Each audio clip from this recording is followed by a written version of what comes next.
What's going on, everybody? Welcome in to the Blazers Uprise postgame show presented by Sleeper. We have our first postgame show of the regular season, and the Portland Trail Blazers today lose to the Minnesota Timberwolves 118 to 114 in what was a competitive, hard-fought game that at the end we saw something we've seen many, many times before. We're going to break it all down. We're going to talk about what went right and what went wrong for your Portland Trail Blazers. And if you caught the short little video I dropped after this game, I went to this game, so that's why the post-game is going live a little bit late. But I thought this was the perfect microcosm of what the Blazers will do well and what the Blazers need to work on and might struggle with this season. As they go cold in the second half, they had some great defensive moments, but yet Anthony Edwards still manages to drop 41 on his former college teammate Toumani Camara. He hit some tough shots. We're gonna talk about a few different things from this one. If you're new to the post-game shows, we do this after every game all season long. We break down the good, the bad, the ugly. We call it like we see it. And we're not going to pull punches if there's things to criticize, and we're going to praise things. Like Jeremy Grant today is going to get some praise, Jeremy Grant is going to get some praise as he was phenomenal off the bench in this one. But Eric, what's going on, man? How are you doing? How is your, what's today? Wednesday. How's your Wednesday night treating you? It's been okay. It's fun to watch an actual game. I found myself getting pretty into it. And for those that didn't know, Tori went to the game, so that's why usually the shows start pretty soon after the game ends. But, tonight he had to find his way home, and heard there's a bridge under construction around the Moda Center as well, so that's going to affect how long it takes to get home if either of us attend games as well. But fun game to watch until the fourth quarter maybe. I just want to say this off the bat. I'm the last few years, I've been kind of indifferent when it came to wins and losses, and it didn't really matter if we lost a game like this.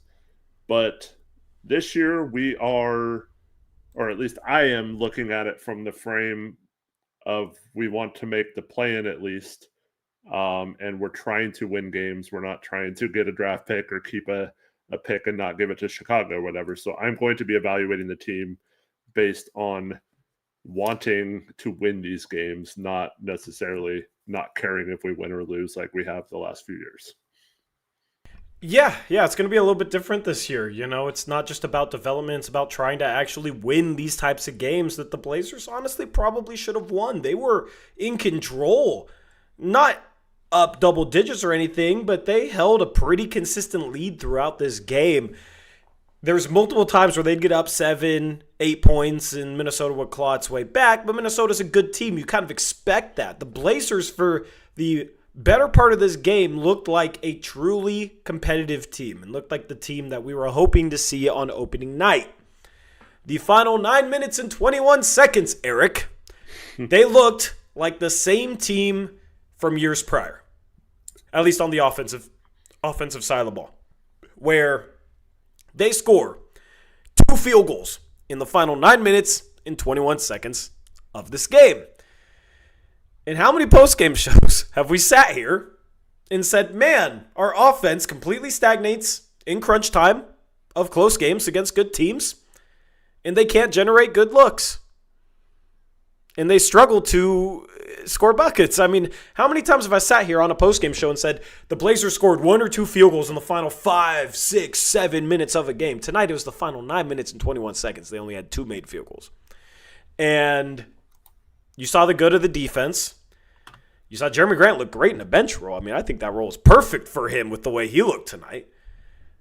And yeah, you had Denny and Sharp struggle from 3, but Jeremy was on fire. Klingon made 2 threes.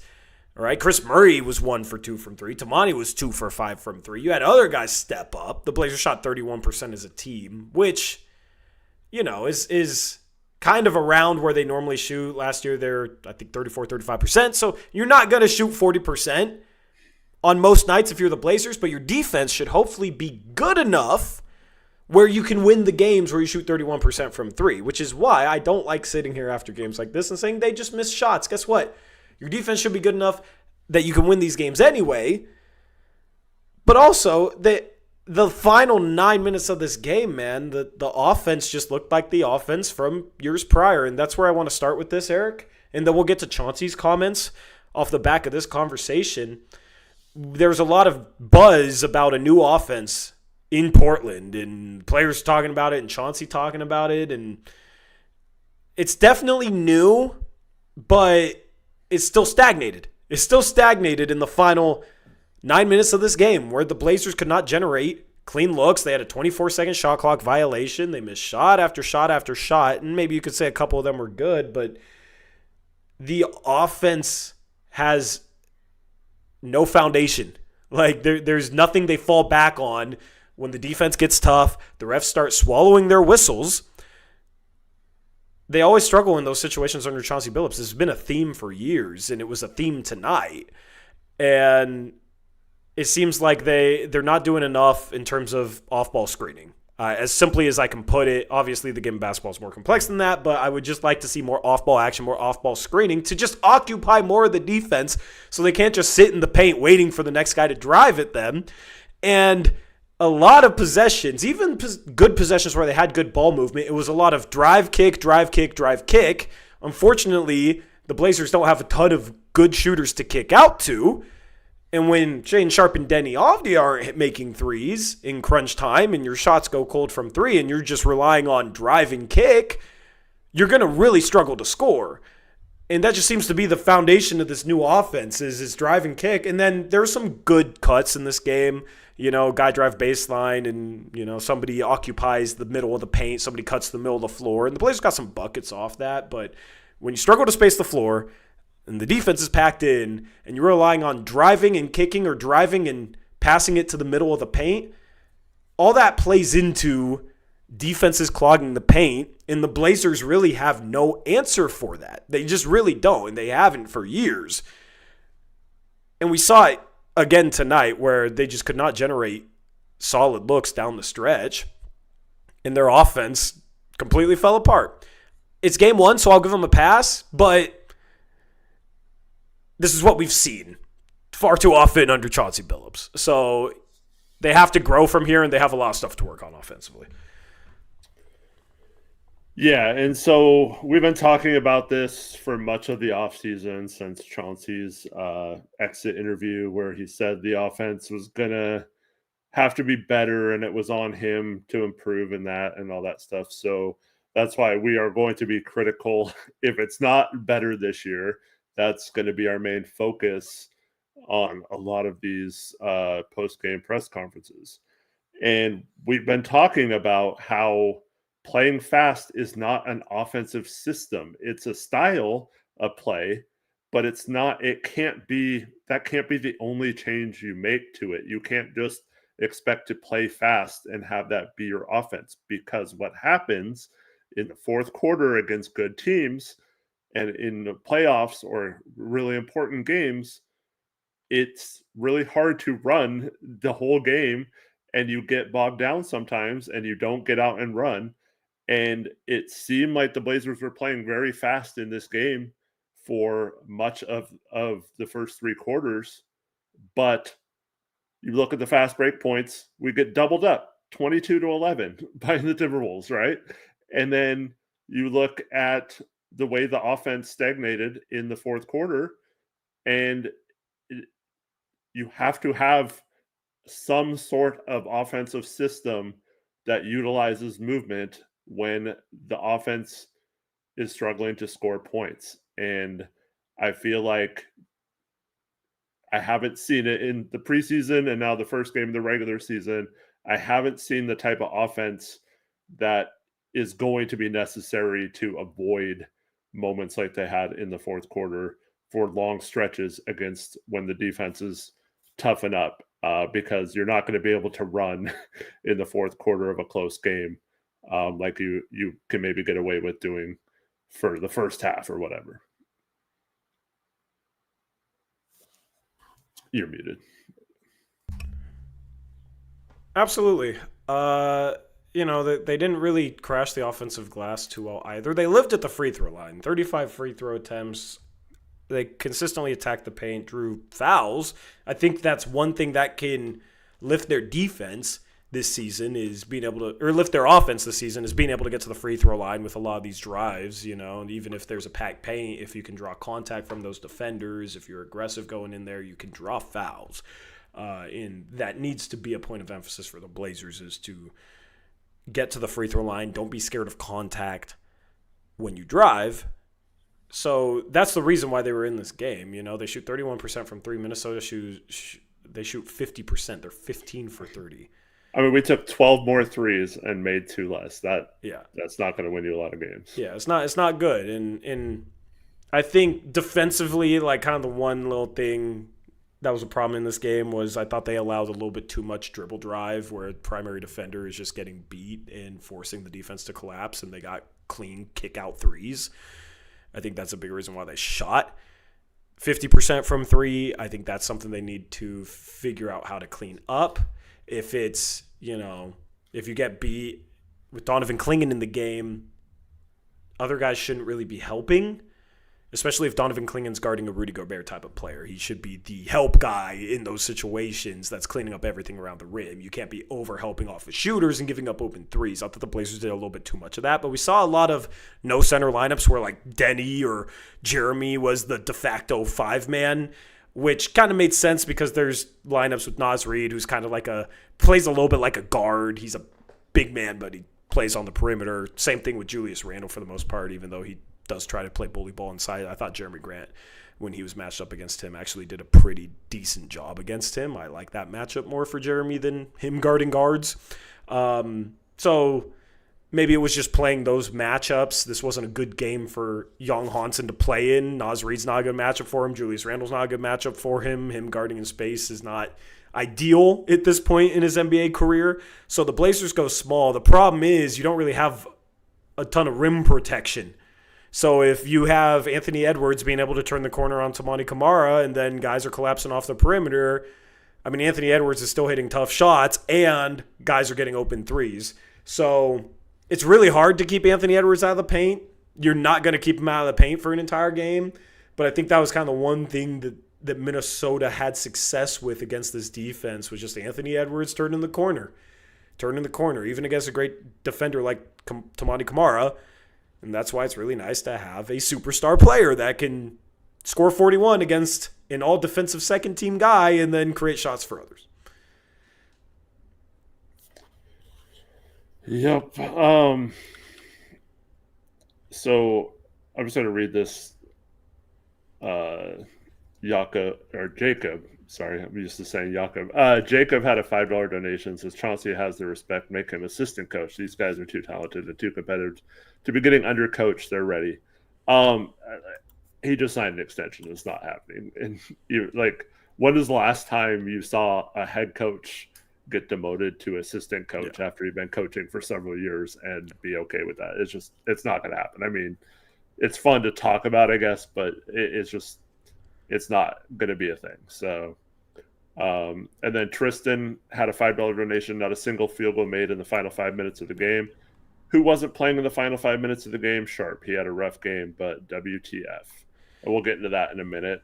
Or unless we want to just talk about that for a second. No, let's save that conversation. We're going to talk about Shane Sharp getting benched down the stretch, Jeremy's role in this game, and everything like that. And the child drowns kittens with the $20 donation says, so Anthony Edwards wasn't going to play, then was fine enough to have opening day franchise record. Yep, that's what happens against your Portland Trail Blazers. There you go. Thank you for the $20. That's Daniel G. So thank you, Daniel. Appreciate you. And the shout out Hail Blazers member for 40 months says, Miss Jabari and small ball.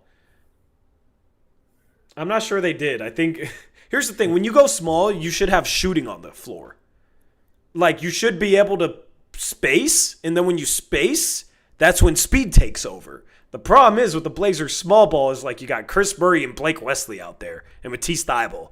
You know what I mean? Or you got combinations of guys. There's just not enough shooting on the floor to really take advantage of playing small ball against bigger lineups, because you should have isolation advantages where you have a big guy on a quicker guy on the perimeter that can either shoot an open three or attack that player if he's out too far on the perimeter. Those are the matchups you want.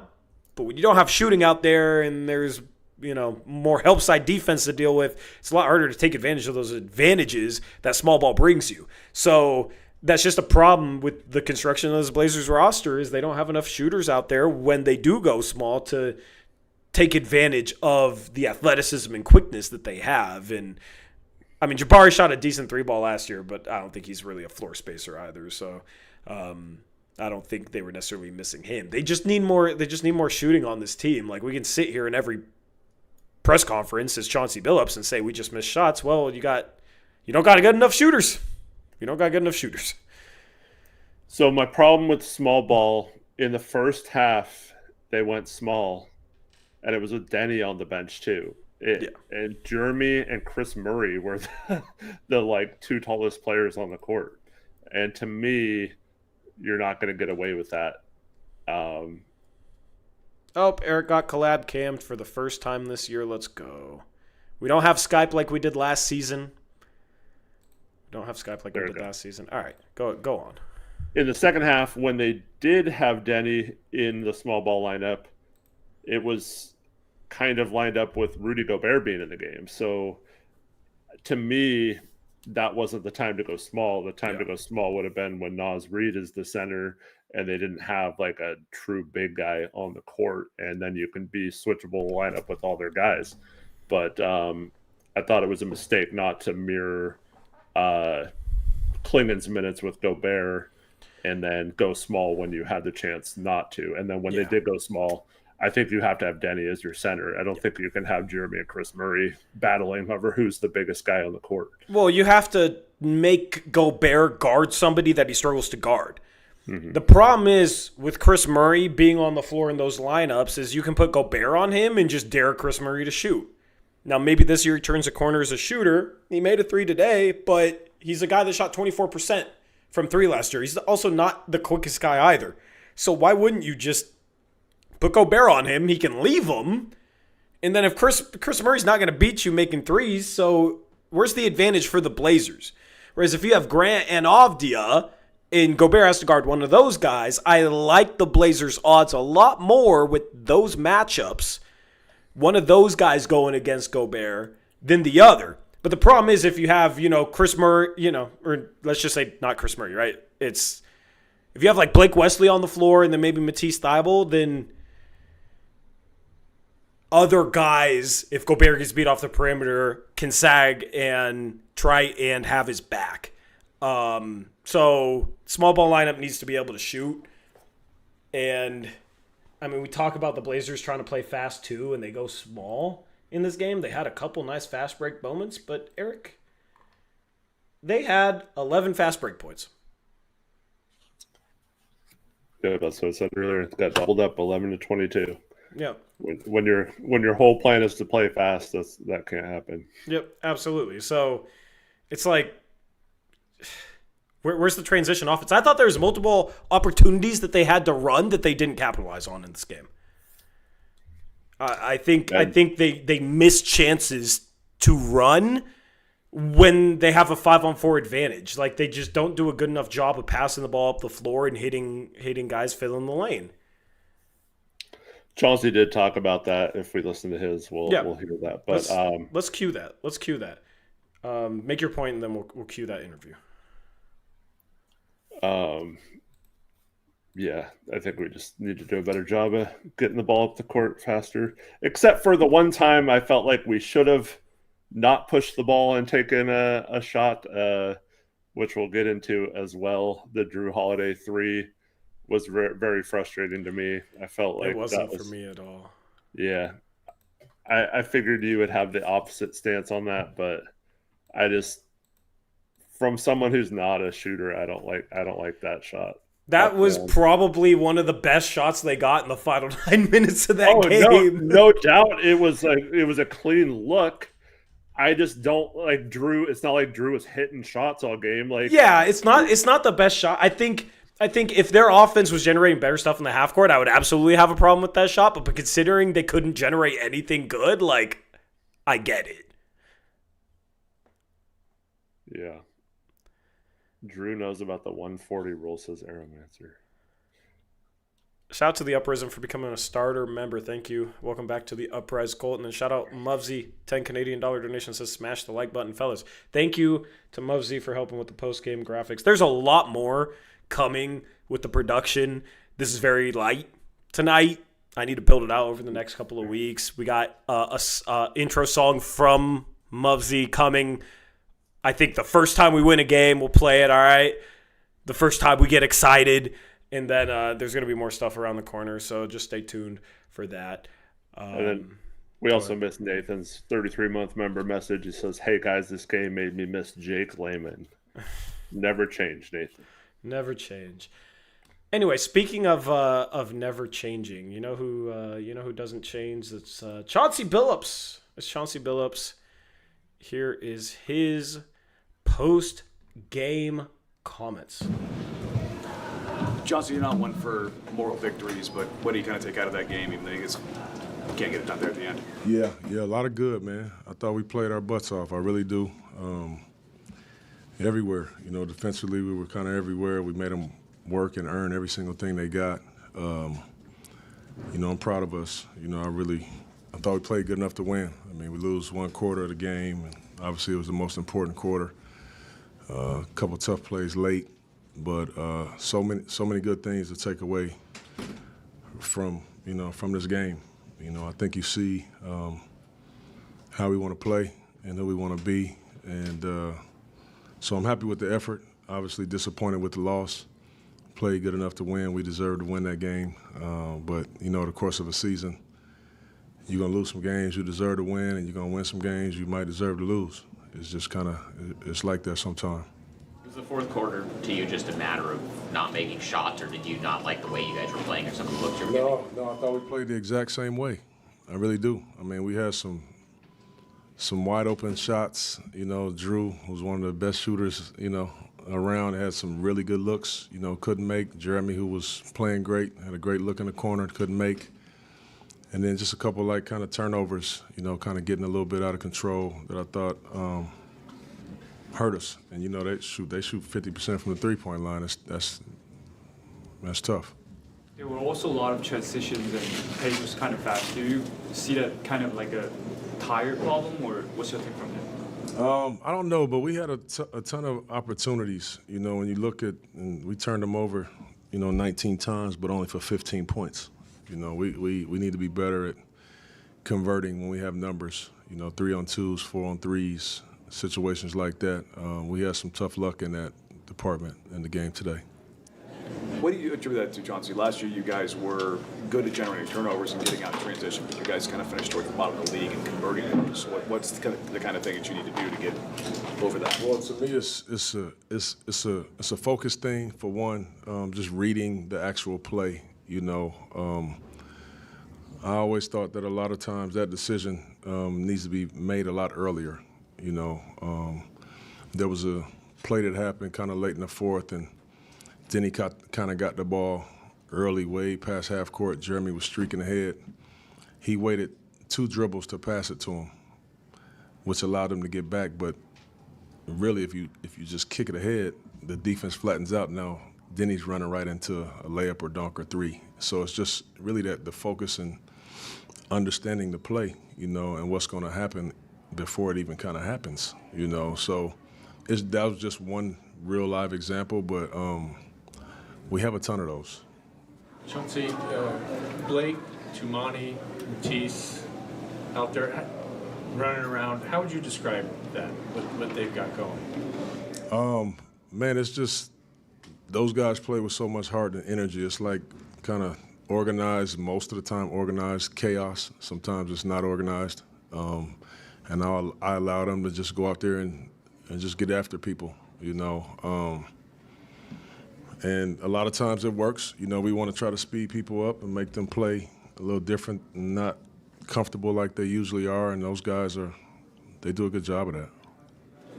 I think I asked you maybe 10 days ago, you were going to play small. Obviously, you did it a ton tonight. Did you anticipate that being as much a part of the plan in sort of in general, going to that look? Yeah. As you can see, as soon as I made my first sub and put Hanson in, Finchie went small, but it was okay. I wanted to see how it worked out.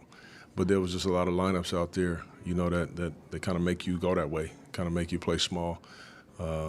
We have a good enough team to play small. I like when we're able to do that. But yeah, I anticipated having to do that quite a bit tonight.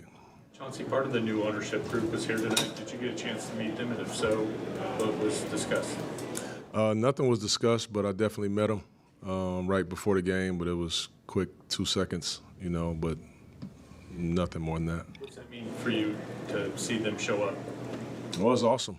It's awesome. It means a lot for me to just to see Jody sitting there with Tom and the rest of the group. It's obviously things are going to change, around here. And Jody and her support over my obviously 5 years now have meant the world to me. And now with Tom, hopefully I get to know him at some point pretty well. But it's good to see them together, and I hope that he liked what he's seen.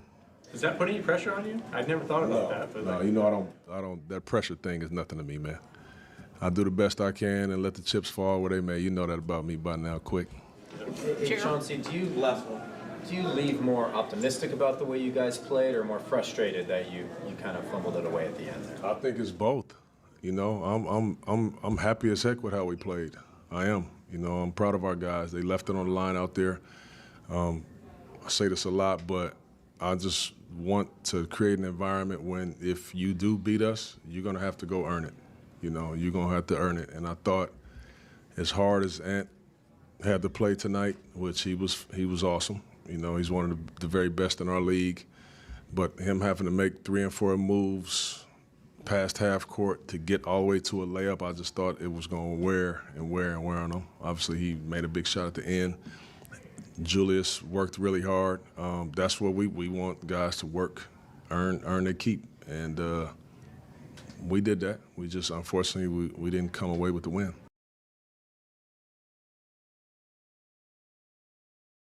Alrighty, so that was Chauncey Billups. Quote, happy as heck with how they played. That just feels like, it's fine that we lost. We made them work for it, which is just not the energy we were supposed to have coming into the season, right? Like, your goal is to make a play-in, make a playoffs. I wouldn't be sitting here saying, yeah, we're happy as heck after only scoring 2 field goals in the final 9 minutes and 21 seconds of the fourth quarter. I get that they're a good team, but considering they controlled this game for most of it, you can be happy with that part of it. I understand that, man. But, man, it's frustrating the way they lost this one. They did get some good looks, a couple good looks down the stretch, but outside the Jeremy 3, I guess he liked the Drew pull-up transition 3. That's not the best shot. It was better than a lot of the shots that they got, though. It was better than a lot of the shots they were getting down the stretch. Do you Eric, think the new ownership was happy that we lost this game? I don't know. Tom Dundon likes to lose. Doesn't like to lose, man. Tom Dundon doesn't like to lose. Well, it's not his team yet, so maybe he's okay. But he wants us to tank, so or even better next year. Yeah. He wants AJ DeBonsa, man. He wants AJ DeBonsa. But thoughts on what he had to say in that post-game press conference. I mean, I get that as the head coach, you don't want to overreact to one game, but it does bug me when he says, like, like you mentioned the scoring drought in the fourth quarter. Like, he says it was fine and we got good shots and stuff. Like you thought we executed well. Like, it is frustrating, but I get trying to be even tempered and not getting too down, because I do feel like the team did play hard, and especially in the first half, they were all over the floor for loose balls and were crashing the boards really hard. Um, but once again, I feel like that should already be like known about this team. Like we have some dogs, we have some Yeah. gritty guys. Like that should be the standard. That shouldn't be like, oh wow, they played really hard. Yeah. We almost beat the Timberwolves. I'm so happy. What a great game. Like that shouldn't be the baseline. We beat this team twice at home last year, by the way. So Right. it's a team that I think we play pretty well. Mm-hmm. But yeah, that was fine last year, Eric. Build upon it, right? Yeah. Well, I just want to hear like him say like, okay, we know this team competes. We know we play hard. We know we can get good shots, but the problem is we're not executing for the full 4 quarters, and we didn't execute properly in the 4th quarter. I don't want to hear, oh no, we played good in the 4th quarter, just missed some shots. Like Yeah. and I know, like I said, that's most coaches are going to say that. They obviously don't want to take any of the blame or whatever, but man, it's tough. The standard is going to rise. Yeah. Like that's the thing, and that's what you guys are going to feel from our post-game shows this year. The standard is risen. It's no longer just good to give it a good try, give it a good effort. That worked last year. You gotta build upon that, right? This is a team with some expectations. They're not the highest expectations, but there's some, and with expectations comes accountability beyond just, yeah, I'm really happy with how hard we tried. I'm really happy with the way we played when we lost a game we should have won. This year, the results are going to matter. This year, the results are going to matter beyond just establishing an identity. As Eric said, they've established that they play hard. They've established that they play good defense. They've established that they pick up full court, and they've built that identity already. It's a great thing that they've built that identity already. But now you got to start executing late in games, and you got to stop having stretches like you've had the past few years where you can't buy a bucket in the final 9 minutes. And here's the thing, man. If it's one game every now and then where you go completely ice cold the final 9 minutes of a game, all right, then I could sit here and buy the, we had some good looks, just missed some shots excuse. But when it's a repetitive theme, and it's been a repetitive theme for years, that excuse falls flat. And yes, some of it's due to roster construction. But at what point what's the common denominator? Well, how does their offense look? What is the process to get these shots look? They're not the greatest three-point shooting team, so if the only good looks they get in the final 9 minutes are three-point looks, well, that's not really supposed to be your offensive identity. That's not supposed to be their offensive identity. Their offensive identity is getting out in transition, getting easy looks that way, and getting to the rim. So where's the foundation in the final 9 minutes of a game where you're sitting here saying, I like the looks we got, but it wasn't the looks that we're good at? There's also a couple possessions where like we just got lost and the shot clock started running down. I remember one where Tamani drove and threw up some horrible shot. Just had no chance of scoring on some of those possessions. He just wasted several possessions with no execution. I don't even know what we were trying to accomplish on offense on some of those possessions. And this is the issue. If your offense is based on driving and kicking and getting out and running, and in a game, if the other team gets back in transition and then forces you to try and make a play or whatever, it's going to look like this a lot. And that's where, in my opinion, you need to have some sort of set you run to get a good look or to get someone going towards the basket or get going downhill or something to get a play started. And I feel like we just didn't do a very good job of that in the 4th quarter of this game. Agreed. And you could probably make the point that we're being impatient, but this conversation is a continuation of the last 3 years. Conversations we had in the last 3 years. Chauncey said this is his 5th season. It's not like he's a rookie coach and he's learning these things. And Drew's a championship player. Like, he shouldn't have execution problems with whatever offense we're running. He's smart enough to know it. So the rest of the guys have all been here with Chauncey. By now, they should know what to do, and it shouldn't be some big complex mystery thing that they have to still figure out. I mean, obviously, if you're changing the offense, it's going to take some time to get used to it, but it's not something where like we should resort back to that ISO ball stuff when we don't have an ISO player, especially if Sharp's not in the game or shooting like crap like he did tonight. Like we literally don't really have someone who can just take over a game and be like, okay, go win this game for us in a half court one-on-one situation. This is the type of team we have, and that's why we're so focused on the development of this offense, because it is crucial this season to have success, to make it not rely on situations that they got stuck in tonight. And until that changes, they're going to have struggles like this against good teams, in my opinion. Yep. Absolutely agree. Let's have the conversation about the finishing lineup, all right? Let's have that conversation.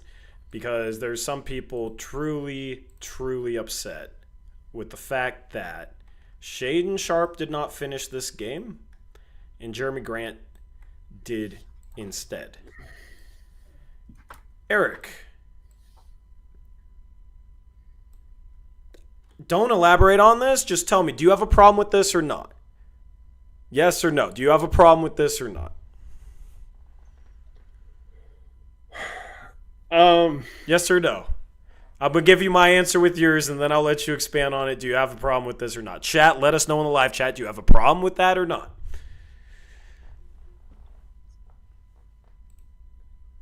For now, I'll say yes. Okay. I have absolutely zero problem with that. Okay. I have zero problem with that. That is not what I have the problem with Chauncey tonight. Eric, why do you have a problem with it? Well, for one, so this conversation doesn't have to be Grant was playing well, he should play, Sharpe shouldn't in that situation. You could play both of them. You don't have to play those. Right? Well, like, who should have sat then? Well, it doesn't matter. Maybe Drew. I don't know. But to me, the way the offense was ran in the fourth quarter, whether Sharpe was hitting or not, he's the only guy who can create that offense. So to me, if you're going to resort to that kind of offense, you have to play the player who can get a bucket in that offense. Now, tonight he wasn't hitting, so he probably would have missed him anyway. And that's not indicative of I understand that Jeremy, if it was between Jeremy and Sharpe tonight, absolutely you play Jeremy in that situation. He had the much better game or whatever. But to me, so it's about the process, right? And they're learning how to play and stuff like that. So we all know that Shaedon Sharpe developing into that guy is the best case scenario for this roster to take a jump, right? At least with the players they have right now. Like Scoot could come in and be that guy too, I guess. But for the players that are playing in this game right now, like we need Sharpe to become that guy who can get a bucket at the end of a game when the offense bogs down and we just need to score. Next year, that could be Dame again. In the past, that has been Anthony the last couple of years, who's done fairly well in the clutch. So to me, even if you're having a bad game, you still need the experience of trying to finish a game and stuff like that. I still think those are good minutes for Sharpe to develop. So I don't have a problem with Jeremy playing over him, but I do feel like Sharpe needs to be part of the closing lineups more often than not if this team is ultimately going to take a jump into a playoff team. I would have a problem with it if Jeremy Grant did not have a good game. I would have a problem with it if who played over Shaedon Sharpe, if there was a guy who played in that finishing lineup, shouldn't have been in the lineup. But given the way this game went, I thought that was a completely fine decision. Shaedon settled for way too many jumpers in this game. And Minnesota was running us off the line. Even Shaedon Sharp, they were running off the line, and he did not take enough advantage of that. You know, he missed a floater, he made a floater. There's a couple times where he did, but I thought there was far too often where the ball kind of stuck to him. He didn't really seem sure of what he was doing and settled for a really tough jumper. You know, there was a contested three that he shot early in a clock that he absolutely bricked at one point in this game. I thought with his shot diet being what it was, I mean, he shot 20 shots in 29 minutes. Had 4 turnovers, had a couple awful turnovers. Like, wide ball ones, too. He just didn't have it tonight. And I think with the way he was playing, him being in for the final 5 minutes of this game, I don't think it was going to do anything positive for like developmental purposes. I do agree with your point that it is good for him to get the experience of having a game where he struggles, having a game where he's guarded by the best defender on the other team, because that's going to be the new treatment for him this year. Last year, that was Anthony Simons getting that treatment where Jaden McDaniels would guard Anthony Simons. This year, that's going to be Shaedon Sharp. And he's going to have to get used to being defended by elite defenders night in, night out, and finding ways to be productive as an offensive player against them. I felt like during the course of this game, he kind of shied away from that challenge offensively with his shot diet. And I don't think that him playing in the final minutes was going to change anything for the outcome of this game. And I don't think it was necessarily going to really matter for his development, simply because he was not aggressive enough getting downhill. And there was a couple times where he did get downhill and he missed an obvious pass. Like, he had a shot that he kind of airmailed over the rim that Klingon got, and I forget if Klingon made the bucket or not. But on that, do you know what play I'm talking about, Eric? Yeah. On that play, because I was sitting on the other side of the floor baseline pretty close to the court. On that play, I'm watching him come off. I think it was a curl or screen, and Klingon's rolling, and I'm saying, lob it, lob it, lob it. And he shoots an insanely tough shot that he misses so bad. Klingon gets it. It's like, yeah, the lob was there. You basically accidentally threw him a lob because you shot such a tough shot. But you got to see that roll man in those situations. And he did finish with 4 assists. There's just a couple of times where he did get downhill, where he wasn't making reads, and then I thought he settled too much. And I have no problems with his effort today, because I thought some of the, he got 2 rebounds in this game. It was probably the 2 most impressive rebounds of the game, the couple of rebounds that he got.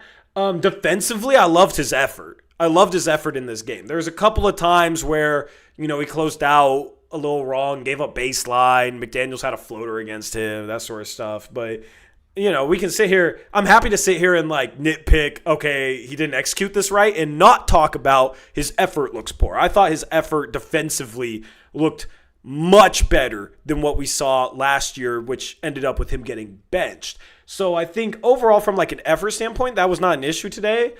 Settling for jump shots is a little different than effort issues to me. It's more kind of just not making the right decision to attack. I felt like there's opportunities for him to do so, and I don't know if it was, he didn't want to challenge Gobert at the rim. But, I mean, we've seen him his rookie season attack Gobert at the rim and finish when he gets aggressive. He's very capable. So that was the problem I had. And with how great Jeremy was tonight, I have absolutely no issues playing Jeremy ahead of Shaedon Sharp to finish this game, because Jeremy was great.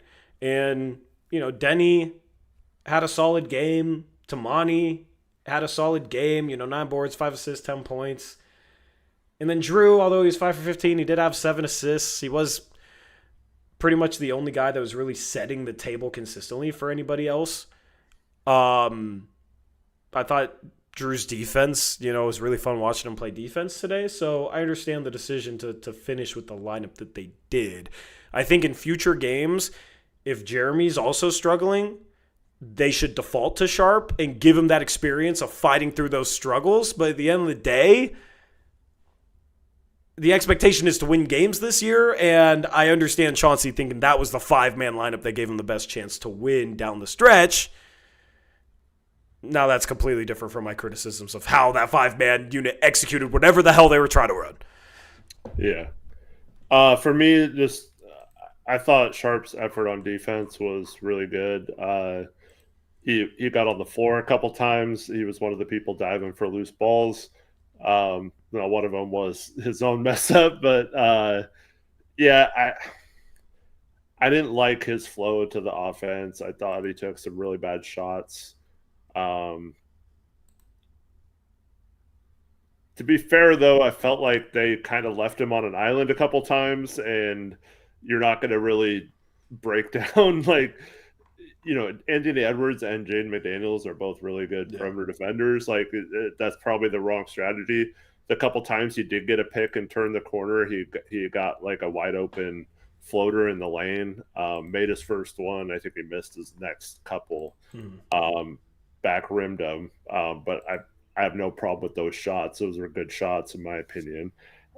It's the ones where he's just ISOing, trying to break someone down off the dribble. This is probably the worst team to do that against. And yeah, I mean, I do think he got fouled a couple times early in this game going to the rim, and it kind of affected him. And didn't get free throws until the second half. Only got 2 for the game, so he's got to do a better job of trying to manufacture points by getting to the free throw line too, because almost every good scorer finds ways to get to the line, even if they're struggling shooting the ball, to keep that efficiency up. And so those are just some learning things for him. But I don't know. Like, I was looking at his line. What, did he finish 3 for 9 from 3? Sharp. Yeah. And that's better than he shot last year, so he's improving, right? So, like, I don't know, 33% isn't good, but if he makes but like if he doesn't shoot that ridiculously contested early clock 3, he's 3 for 8. Yeah. Like the percentage has a lot to do with some of his shot selection. He's not Damian Lillard from 3, where he's going to shoot 37% on 10 threes a game, shooting ridiculously difficult threes. He's not that level of shooter. He does himself no favors. He does the team no favors when he takes super tough threes. He doesn't make enough of them to justify those shots. If it's with 4 seconds left on a shot clock, I get it. Klingon shot 1, I think got blocked by Gobert with like 3 on the shot clock, which like, okay, you understand it, right? The shot clock's, you have a grenade. You got to get rid of the ball. So that's different. The early clock settles for contested threes when he's not particularly hot shooting jumpers is what I really don't like, and what I think he settles for a little bit too much. If he makes 2 in a row and then he wants to shoot that shot, okay, I'm fine with it. You got a rhythm. Your shot feels good. You're shooting confidently, right? And then if you miss that, all right, dial it back a little bit, right? But when you don't have a rhythm shooting the 3 ball, like, that's not the shot to take. Like, pick and choose your shots, man, and then attack. It was weird. He seemed a little bothered by the physicality in this game. Like, there's multiple times he drove and kind of seemed to lose his balance, lose his base, That's the thing with elite defenders, is they know how to be physical without getting called for fouls. And also they have a reputation with these refs, with how terribly the NBA is reffed, where NBA refs will let a Jaden McDaniels and Anthony Edwards get away with more. And now those guys are going to be guarding Shaedon Sharpe even more. Shaedon Sharpe has to do a better job of attacking and dealing with that physicality. The thing is he's such a crazy athlete. He can be off balance from a drive and still jump 40 inches into the air. Mm-hmm. But he still his base still has to get stronger. You look at the way get into the spots he was getting to last year. Yeah. But also, like, you look at the way Anthony Edwards is just so strong when he drives, and how much contact he dishes out, and he's still always on balance and able to explode and like contort and finish. Kind of like Denny, it's always on the verge of like whether it's an offensive foul or not. Yeah, but like he's just always under control at the same time. He's always on balance. I don't think Anthony Edwards is a better athlete than Shaedon Sharpe. I think he's stronger. Yeah. He's stronger. So he's able to do things in traffic with contact on drives that Shaedon Sharpe struggles to do, simply because Anthony Edwards keeps his balance. So, I mean, it's year 4. This has always kind of been an issue with Sharp. Maybe he just never develops that strength, but he's still young enough that that's my hope, because I think that's part of the issue with some of his dribble drive stuff. And maybe it's just game 1 of the season, so he's rusty and, still getting a feel. I don't know, but like that's something that's been an issue that I think if he improved that, he would be more aggressive and he would attack more. Yeah, and this is why we think there should be a heavy dose of curl screens. Now, they did try to run a couple curl screens for him, but it was like way too extended, and they didn't get a good pick on his guy, and so he didn't get a good clean look. And then McDaniels was like right there. By the time he caught the ball, the pass wasn't always great. But in this supposedly free-flowing offense where there's a ton of movement, you should be able to find a way to get him a lob or a backdoor cut where he's getting a bounce pass running downhill, or even just going down the middle. I forget what game. I think it was the Golden State Lakers game. There was a play where I forget who it was, but someone got the ball like on an inbound pass. They made like 2 passes, and they had someone like streaking right down the middle from like half court and got them the ball like going downhill.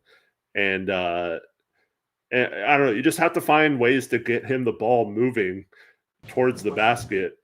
And I was hoping that this offense would show a lot more of that. And so far through 5 games, I haven't seen enough of that to get excited or to think it's coming. So this is going to be something to watch for all year, because you mentioned the way Anthony Simons was guarded, and that was always a matter of discussion between us. Was like, is Anthony just not the greatest shooter or like runner of the offense, or is it because he's getting so much attention from opposing defenses because they don't respect anyone else that they're just like selling out to stop him and putting their best defenders on him? And so, Anthony didn't do the best job of, he reached a certain point and couldn't get past that point to become the better player. Like he kind of plateaued at a certain level once the defenses got tough and never really was able to break through that plateau. So that's going to be the challenge for Sharp as he gets focused on as one of the primary offensive focal points. Can he learn how to manage that? Now, he's a lot bigger than Anthony Simons. He should be able to finish around the rim better, as he's shown last year, but that's going to be the real trick for Sharp, is to find a way to not let that affect you, like you said, driving, like not getting off balance and things like that. Now, he's still young enough to where he can learn those things, so I'm not necessarily worried. But this is where I thought Chauncey was going with this offense, was to try and alleviate some of those things from happening. And so far, I haven't seen an offense that does that. Now, hopefully that comes at some point, but I just feel like we should do a better job of getting him a couple easy buckets to get going, or to kind of make his man wonder, oh, is he going to get the ball up top, or am I going to get backpicked, or is he going to cut or backdoor me at this point, or whatever? And then you always have your guy on their heels a little bit. So if you're not doing those things, if you're always just handing the ball to him and trying to make him make a play from the top of the key, you're going to have to settle for some bad shots sometimes, and I don't like that offense at all. Yep, agreed. Let's listen to Jeremy Grant and his comments. You teased something about something that he's going to say, so I don't know what he said yet. So before you start this, Jeremy had a great game, and I really respect Jeremy a lot. I'm not a fan of this type of attitude in game 1. So All right, Here we well, go. I'm gonna find out what in the world you're talking about here. Well, Jeremy, how do you feel like you guys played tonight, particularly in the fourth quarter? Kind of what went wrong? What did you see out there? Chauncey had mentioned that was the only quarter you guys lost tonight, but obviously the most important one. Yeah, I think we played good throughout the game. Like you said, I think the fourth quarter we just got to be a little bit more poised. I think we had a few turnovers down the stretch. Yeah, we'll figure it out. But I think we had a good game all the way up until the end. First game coming off the bench in 5-ish years. How'd it feel? I'm just trying to play basketball, to be honest. Whatever it is, I'm going to accept it, but I'm just trying to play basketball. Is it different getting your rhythm, though? Like even just that? Yeah, it's different, for sure. It seems like it worked out okay, though? I mean, like I said, I'm a basketball player. Like, wherever I'm at, I'm going to do what I got to do. So. Being able to come off the bench and have that kind of performance, I mean, how did that feel? Because you said it impacted your flow, and yet you were able to get over it. Yeah, I don't become a worse player because I'm coming off the bench. It seemed like there was, and perhaps I'm reading too much into this, but it seemed like there was a certain intensity about the way you played tonight, though. You hit a corner three in the second quarter, you let out a big roar. I don't remember a lot of Jeremy Grant roars in the past. Like, there seemed like there was a little bit something there. What was there? Yeah, for sure. Feeling good. Good? Yeah, I was feeling good. What do you think happened in the fourth quarter? Was it just you guys missing a bunch of shots that you were making earlier in the game, or do you feel like you guys kind of started playing a different way or settling for shots or any of that kind of? I think we was playing the same way. I think in the fourth quarter you got to kind of switch it up a little bit. But I think we're figuring it out. We're playing really, really fast right now, and yeah, I think the fourth quarter, especially down the stretch, you got to kind of shift the way you're playing. So we'll figure it out. Is this the fastest team you've ever played on? Yeah, for sure. Yeah. Chauncey, Go ahead. Just building on that, Chauncey keep mentioned playing fast, both in the training camp and before the game. Do you think it's the same kind of fast in the training camp than what you guys have tonight? Yeah, I mean, it's definitely still really fast. I think we did slow down a little bit in the game. We played the right way. We didn't rush too much. I think the fourth quarter, I think everything has to slow down a little bit. But like I said, we'll watch it and figure it out. Yeah, you guys played some small ball tonight. I think you might even played some center in the first half. How do you feel like those lineups where you guys went a little bit smaller work tonight? I mean, I think that was good. I mean, DC's great out there whenever he's on the court. Kind of switch it up sometimes. Me at the 5, Denny at the 5, whoever's at the 5. Kind of gives the other team a different look. So I definitely think it worked out. Alrighty. I just unmuted you. I don't know if you said anything, but What'd you think of that? I mean, this is game one, sorry. Like, I feel like I don't know. I mean, part of it's like, do you have to ask the same question like 4 times in a row, reporters? Like, I think that's part of it. He wasn't giving them an answer. Right. They wanted an answer, and he did not want to give them a freaking answer. Both teams played hard. I'm just here to play basketball. Yeah, you know what it kind of reminded me of? What did it remind you of? I felt like he was going to go into a Torian Prince, so rebound is where you grab the ball, where the other team shoots, and you you know what I mean? Like, yeah. he felt like he had just kind of negative energy, but it was also I'm not calling him selfish, but a little bit of I had a good game, it wasn't my fault, type of thing, energy.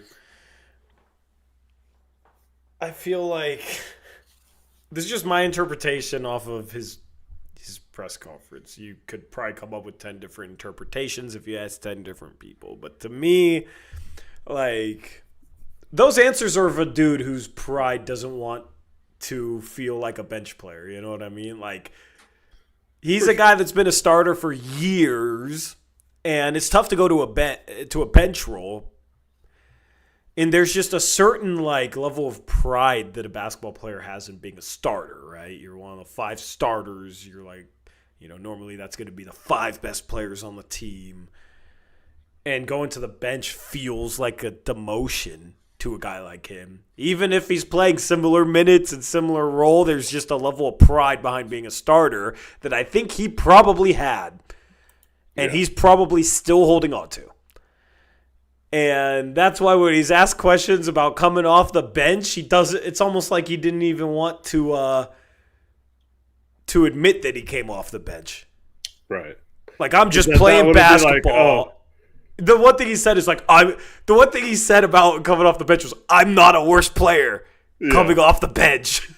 So that's why I read into it that way, because that comment too, like, nobody thinks you're a worse player coming off the bench. Shoot, Eric, you know what? He was a freaking better player coming off the bench than he was whatever he did last year as a starter. I like him coming off the bench. If he's going to play like this every night, this is the best version of Jeremy Grant, if he can come into a game and score the ball like this. But I think that's his problem. He doesn't want to be known as, oh, wow, he's a really good bench player. He's playing really well off the bench. Yeah. But, like, why can't you just say, hey, my role right now is playing off the bench. I'm going to try my best. I felt like I did a good job of it tonight. Hopefully in the future, I play well enough to make that a question again, whether I should be starting or not. But for now, I will do whatever this team needs me. Like, I don't know. Like, it seems like this doesn't jive with the overall identity and attitude of the team or what Chauncey's trying to implore his guys to do. It feels, like I said, I don't want to necessarily call it selfish, but it does feel like he is mostly thinking about himself instead of the team, when it feels like a lot of the other guys are team players, Yeah, it's weird. I mean, like, we don't know what he thinks. I'm not going to sit here and pretend to know what he thinks. I'm guessing based on that interview, right? Like, that's that's my guess.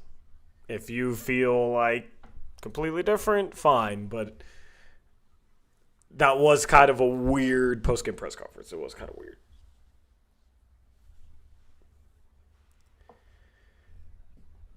I wonder if it would have been different if we won.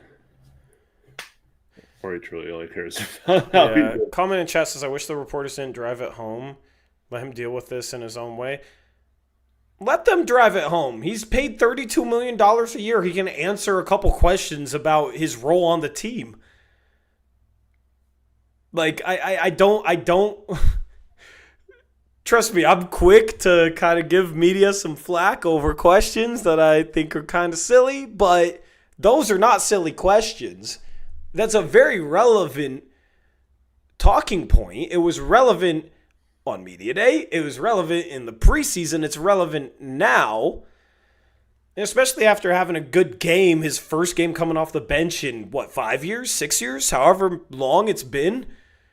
That is as relevant as anything. So, yeah, he can answer questions about that. He's fine. He's a grown man making $32 million a year. I have absolutely no issue with those questions. I think he's justified to answer it the way he answered it too. So, it is what it is. Yeah, just for me, it's like totally understandable if you think you're a starter and you want to be a starter and all that. Like, any of us who are competitors and play on teams, like, we want to be a starter. We want to be out there as much as possible. We want to be out there in crunch time. I'll come off a bench for 32 mil. Right, but what I'm saying is, like, that's totally fine. But, like, you're not gonna then go up there and say, no, we're just coming up the bench. I'm just here to play basketball. Like, I don't know. Like, it just seems like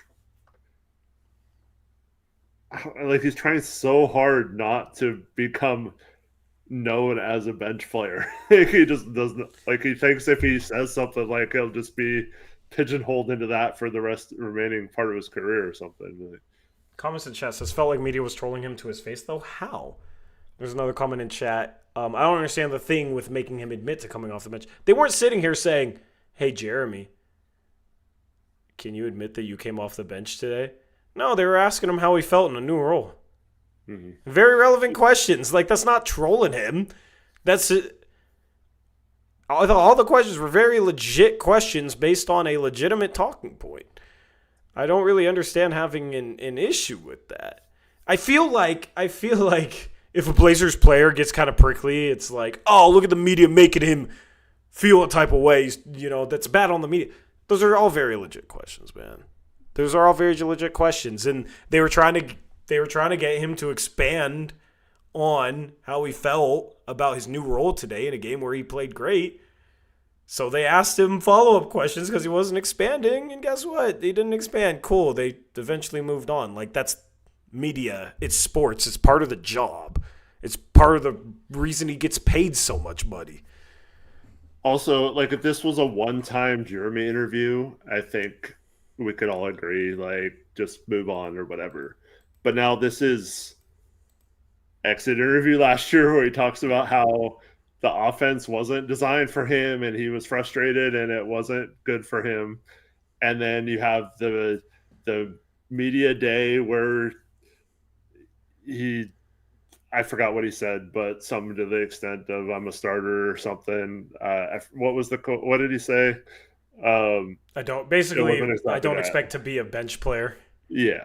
And then a couple of weeks later when he was asked about it, or a couple of days later when he was asked about it at camp, and he had that kind of surly answer. So like this is a thing that's been building up with him for like several media availabilities. So I don't think it's like it's wrong to like kind of analyze this as it continues to grow every time he speaks. Yeah. Yep. Wholeheartedly agree. But yeah, as Greg says, he was awesome tonight. Like he was good tonight. He was by far our best player in this game, and would have been the main reason we won this game if we would have held on. Yeah, it's the right role for him. Let's talk a little bit about Young. His interview's 7 minutes. I'm not going to play it because it's 7 minutes. You guys can go. Yeah, there wasn't much to it. Yeah. He talked about how exciting it was to have Chauncey call his name and go in the game for the first time and all that kind of stuff. But yeah, there wasn't really anything too noteworthy in his interview. He just does not look NBA ready defensively at all. Which is fine. He's a rookie big, but like for the people that hyped him up, I mean, shoot, our chat last night in our prediction stream picked him for Rookie of the Year. Now our chat likes to troll with one of their picks every year when we do predictions for this upcoming season. So that was their troll pick, I guess. But, there's a lot of hype around him. The big man stuff, like he got pushed off a rebound, like completely pushed off his spot. He's just not a strong enough rebounder. And then defensively, I applaud him for trying to block Jaden McDaniels. That was his welcome to the league moment. In 5 minutes today, he got dunked on. It's going to happen when you try and protect the rim. Like, I'd rather have a guy that's willing to get dunked on trying to protect the rim than is scared of being put on a highlight. But the defense, that was a tough matchup for him too, as well. So the defense is going to be what makes or breaks him having any impact on this team as a rookie. Yeah, unfortunately, the play he got posterized, it wasn't necessarily that he tried to contest the shot. It was that he was about 4 seconds late reacting to the driver down the lane and could have easily stepped in front of him 2 steps ahead of where he did and prevented him from even getting to the rim, but he didn't recognize it, even though he was standing right there. And I think in his 5 minutes, he probably should have been called for about 14 different defensive 3-second violations.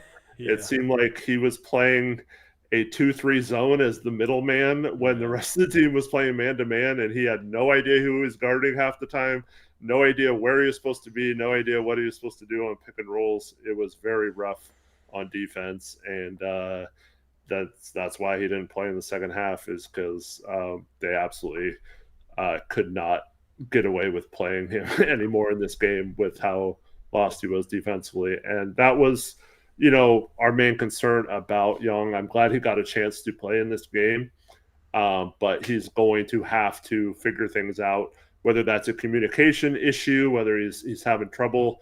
Like, you could tell from the moment he came in the game, they were shooting free throws, and he was confused on who he was supposed to be guarding. He kept asking Chauncey who he was supposed to guarding and pointing at people, and then ended up guarding the wrong person anyway.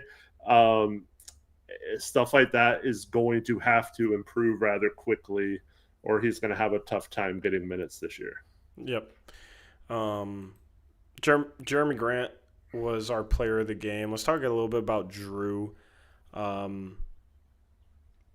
14 points, 7 assists, 6 boards, 5 for 15 from the field, 1 for 7 from 3. We need him to shoot the 3 ball a little bit better than that. Had a couple of bad turnovers, but I don't know. I enjoyed watching Drew. 3 steals as well. Like, the defense, he fits in to what this team is trying to do defensively. Like, it's beautiful to have somebody that defends the way he does on this roster with the defensive identity they're building that's able to press. And I mean, the Blazers forced some impressive turnovers. Like, it was really fun to watch. And then the offense, I know he took that transition 3. Some people had a problem with it, but like, generally he was relatively under control. He missed some shots, but the pace that he plays at, kind of a calming pace on a team that otherwise tries to play fast. Really enjoyed watching him make his Blazer debut tonight. What'd you think?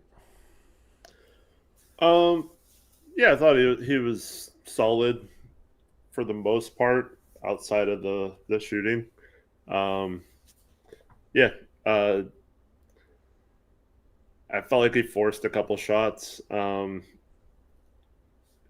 we could debate that one shot with a minute 40 left. But I did feel like he was trying to score a little bit too much. And I mean, not that I have a huge problem with that, because we're going to need him to score a little bit with the way our roster is set up right now, especially until Scoot gets back. But I enjoyed every other aspect of his game. I just felt like he forced a couple of step-back threes that aren't really his game. But other than that, I thought he played well. Yeah, the 1 3 he made was that buzzer beater. Right. Yeah. That was not an easy shot. And then Denny Avdia. This was a really good game from Denny. He missed threes, but to still have 20 points on 16 field goal attempts, get to the free throw line 10 times, shoot 10 free throw attempts, get to the line 5 times, right? 9 for 10 from the free throw line. Or I think it was 8 for 10 from the free throw line. 8 for 10 from the free throw line. This was one of those games where if, he makes a couple of those threes, he has 26 points, and we're talking about how it's such a great game, you know what I mean? But had some really impressive finishes, got downhill, was 6 for 10 inside the arc, 8 for 10 from the free throw line, got to the line, like still a decent efficiency game despite not being able to make a 3-point shot going 0 for 6. 20 points. Would have been nice to see him like kind of set the table a little bit more, but if this is like an Denny game, then he's gonna have a phenomenal year. You know what I mean? It's like it didn't even feel like he played as good as he could have played, and he still finishes the night with 20 points on okay efficiency. Yeah, we're gonna need him to be a little bit better distributing the ball. I was glad he only had 2 turnovers. One of those was just a terrible pass that led to a wide open dunk. Yeah. But for the most part, I'll take two turnovers from him with some of his turnover issues last year. So I think that's fine. His 3 did not. It looked way off. They were all pretty much short front rim. It just didn't look like they were going in very often. And starting over 6 is tough when you're trying to establish yourself as a shooter, and that does open up a lot of his other games. I mean, I don't think he took a lot of bad 3-point shots, so it's fine. Just hope he's going to make that, because that was one thing that really led to his breakout, shooting nearly 50% for a couple months last season from three. That we knew that wasn't sustainable, but it's not this bad. So just got to find that middle ground, somewhere in like the 37% tile. If you can, just manage to get around there, I think he's going to have a huge season. I'm not worried about him at all. And like you said, I felt like he was pretty good, 6 of 10 inside the arc, all that kind of stuff. Yep. And then Blake Wesley got 15 minutes tonight. Had 7 points, had a couple nice drives and finishes. Had some nice defensive moments. Like, it was a solid game. I just think when you look at a team that can't shoot, he shot 1-3 and he missed it badly. That's bad, yeah. Also, his 2 turnovers were like terrible turnovers. He's very quick and he tries to push the pace. This team's trying to play fast, right? But there's just times where he pushes the pace, gets like 7 feet away from the rim, and then like doesn't have anything and tries to like dribble and turn around and like dribble the ball back out, and there's just like traffic and it's kind of almost chaotic. You know what I mean? Yeah. I thought he did a good job a couple times of turning the corner, getting to the rim. He's not always going to be able to do that, but I don't know. I thought he did a pretty good job for what his role is. Like you said, you got to do it without turning the ball over when you're playing spot minutes off the bench. But I don't know. I thought his energy was really good, and I thought it helped that second unit when we thought that second unit was going to kind of struggle a little bit. So yeah, I was fine with his game. He does have to. There's a difference between being like a pest defender and being an overly aggressive defender. Yeah. And I feel like he's kind of in the latter. He's going to get called for a lot of fouls if he continues to be really handsy and over aggressive. So he's got to learn how to like harness it into just like staying steady and staying in front of your guy and not like reaching a lot or extending your shoulders across the body of the person you're guarding. If he can learn to do that, I think he could really fit into the type of defense we're trying to play, and then just push the tempo and don't turn the ball over, score when you get to the rim. I thought he did a nice job of that tonight. Just had a couple turnovers and, like you said, can't shoot. But I mean, yeah, the signing didn't really make a lot of sense when we needed a shooter in that position. But I understand he does kind of fit what they're trying to do in every other aspect outside of shooting. Yeah. They need a shooter. They need a shooter. But I was happy with him. I was happy with the defense. I mean, his energy. He has a ton of energy. I think he's a fine stopgap until Scoot's back. The one thing he needs to do better is recognizing when he can turn the corner, recognizing when he can't, and when he can't, he needs to figure out a way to not like stop his dribble and turn around in the middle of the floor where there's people all around him and like, that sort of thing. Especially against a long, lanky team that can defend. That's going to get you in trouble. Like, you got to find a way to, you drive. Like, you got to find a way to get out of that in better ways. He's kind of weird in that way, but yeah, I like the energy. Matisse, couple of steals, only played 14 minutes. He didn't play in the preseason, so it was good to see him. Steals were on back-to-back plays. Yeah, those were fun momentum plays from Tease. I'm having a hard time getting used to Tease's new haircut. His hair, yeah, it's interesting. And then Chris Murray, 2 for 3, 1 for 2 from 3, had a solid drive and finish. I mean, he was okay in this one, no rebounds, no assists, no steals, no blocks, just 7 points in 19 minutes. Made both free throws. Yeah. There's just like outside of Jeremy, there's just no offensive pop off the bench on a team that needs it. Like when you have such a great defensive starting lineup, it would be nice to have guys off the bench that bring some sort of pop, whether it's 3-point shooting or shot creation. And like Blake Wesley, Chris Murray, Matisse Thybulle, none of those guys bring pop offensively.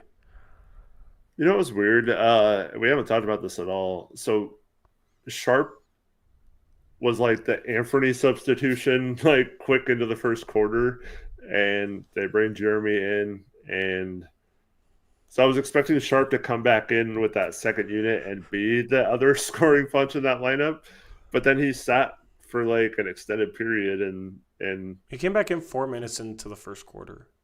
Oh, did he? But then he didn't really do much. Yeah.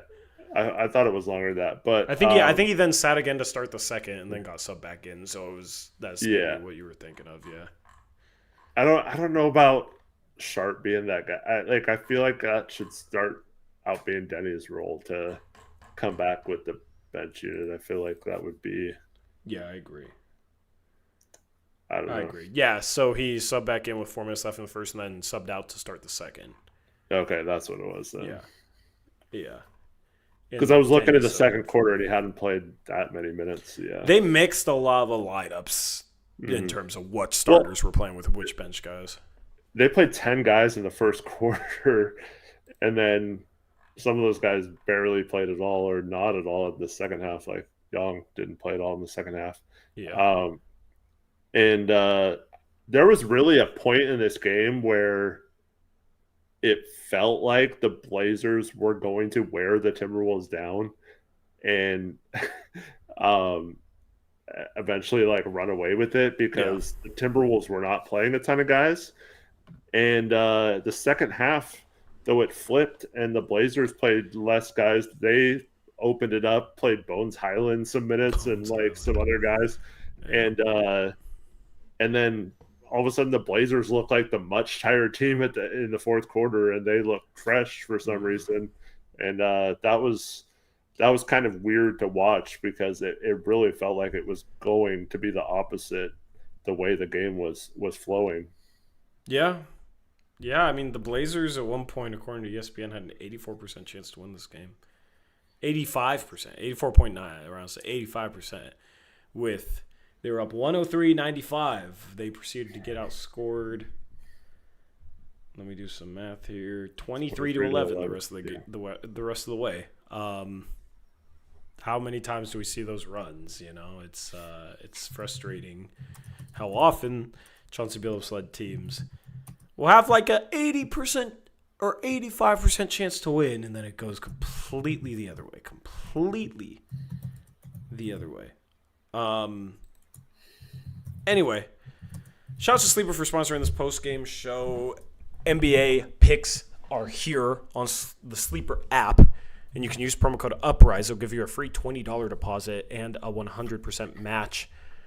Not a free $20 deposit, a free $20 entry. So you don't have to deposit anything, and you get free $20 to put on a parlay on a picks entry to make some NBA picks. Why wouldn't you take advantage of that? Like, you could win.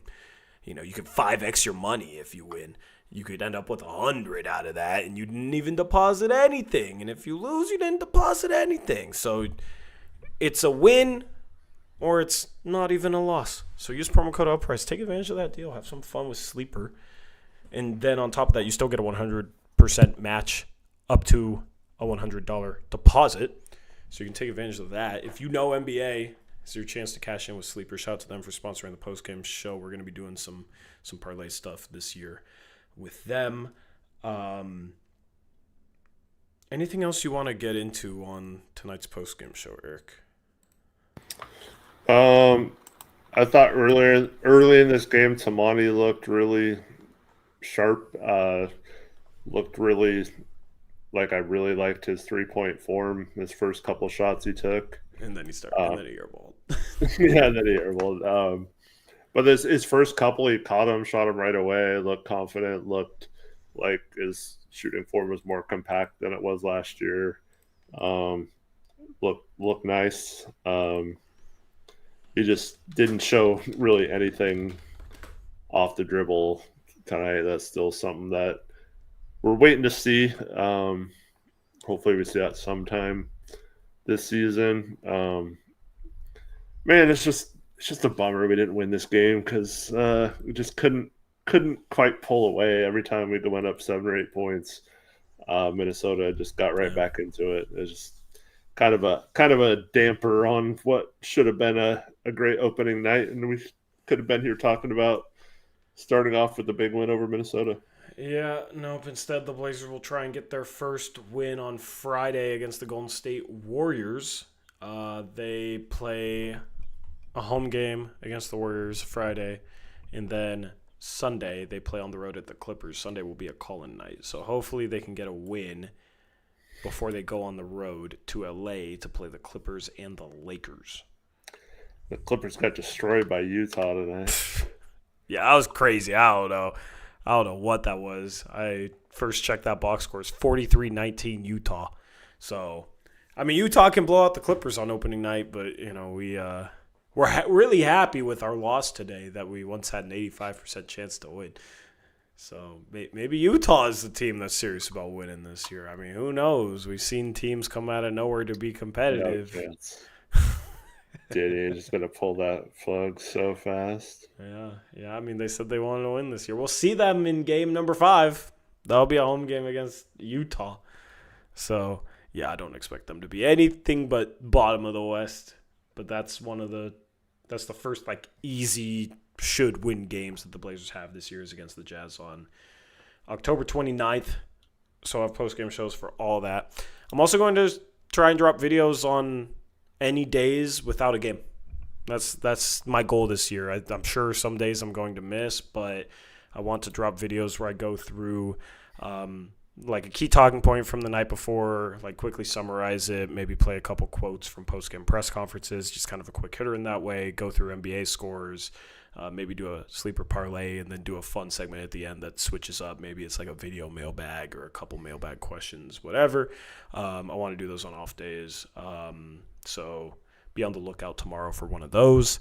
Going to refine that format. It's kind of a new video style, but I know some of you want that. So we're going to do that. We're going to have the call-in night on Sunday. We're still doing post-game nights, event nights, just with it being opening night. Just wanted to focus on the game today, but we'll have call-in nights. We'll have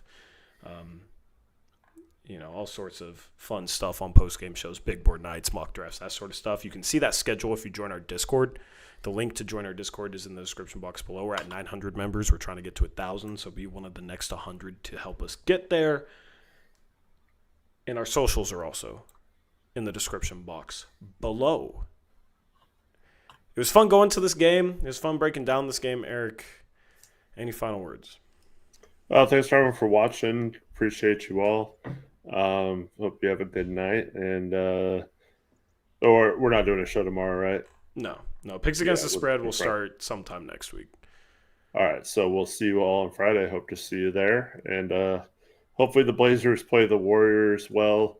The way our pick and roll defense, especially when the bigs were involved, was tonight, yikes. I have a feeling Curry is going to have a monster game against us because we were leaving Edwards wide open, especially when we had Grant guarding him for some reason half the game and dying on those screens, and the big was nowhere to be found. When Drew was in the game and Tamati was in the game, there was a stretch we had Grant on Edwards. I don't know. Made no sense to me, but so hopefully we shore that up in 2 days because it's going to be a very long game if we play that same pick and roll defense against the Warriors. Yep. Comment in chat says this game only told me the Blazers can play with the best of them. I mean, the Blazers beat the Timberwolves twice last year at home, so can't really take too much out of one game against the Timberwolves, right? They're competitive, but we're going to need much more of a sample to truly understand where this team is at. I think this game was a perfect microcosm of what the Blazers should do well and what they probably will struggle with, though. So this game was not surprising at all. The most surprising thing was Jeremy Grant having a 29-point performance. And I hope they're right. I hope that means we're going to be competitive all year, because I really do want them to compete for a playoff berth this year. It'd be really fun to cover a play-in and a playoff series. So hopefully, sometime in the next couple of years, we get that opportunity on this channel, because we haven't had too many of them. Yeah. I don't know. It's hard for me to be too frustrated. For the next 2 weeks, I'm going to be in my feelings about the Mariners loss, about the Mariners losing Game 7 of the ALCS. So, but if they can be 1 game away from the World Series, then why can't the Blazers be 1 game away from the finals? It was so close to the Blazers being my only team that hadn't made it to a championship game or championship round. It was so close.